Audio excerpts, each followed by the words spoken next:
Well, this has been a long process of dumbing down the social order and making people more immature and therefore more likely to be influenced by advertising and all of that, more easily hypnotized and indoctrinated and entrained.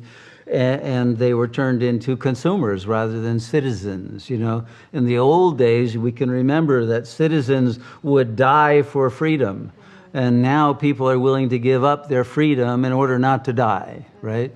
And so all they had to do was scare people that they would catch a flu, and everyone gave up all their rights, just like that. You know, without any proof, even with evidence that very few people were dying from it or any of that. They were willing to give up everything for Big Brother to save their life, you know, with the now you'll be safe, right?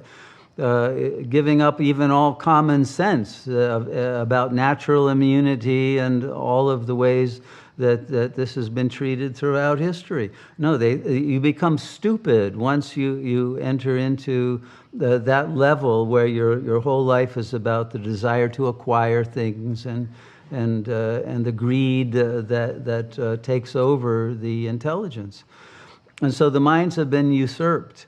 And then they were then very easy to turn into a state of panic, mass panic, that then could lead to all the things that have cascaded that have been planned for a long time.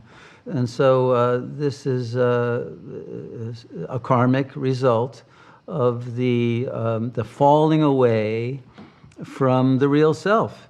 And therefore being lost in a world in which you want to hold on to security.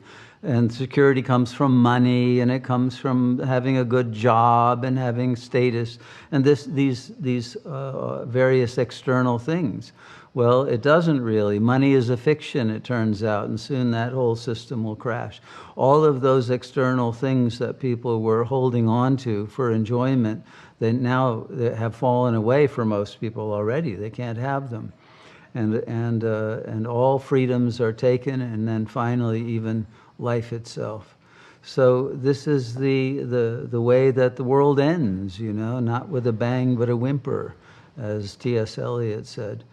And it's the course of the fall of the human from at least soul consciousness, if not the real self, into the lowest level of the tamasic ego that is only involved in its ignorance, its attachment, its aggression, and its greed, and therefore it's easily put into the opposite state of terror and weakness and surrender, submission, really, to the power that, as Mao said, comes from the barrel of a gun, not from the real power of God.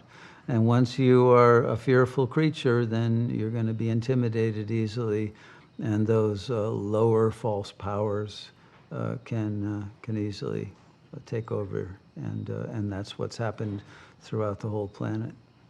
All of the nations are vassal states now to some power that is invisible, but controlling all the things that happen because of the fear that people have. Even politicians have fear they'll be assassinated if they don't follow orders, right? And that's happening too. So we see that this whole wave of fear is the engine that is driving all the events. So if you can overcome fear, and if a collectivity can overcome fear, the situation can be changed. But if you're still driven by fear, then there's no way out of the trap.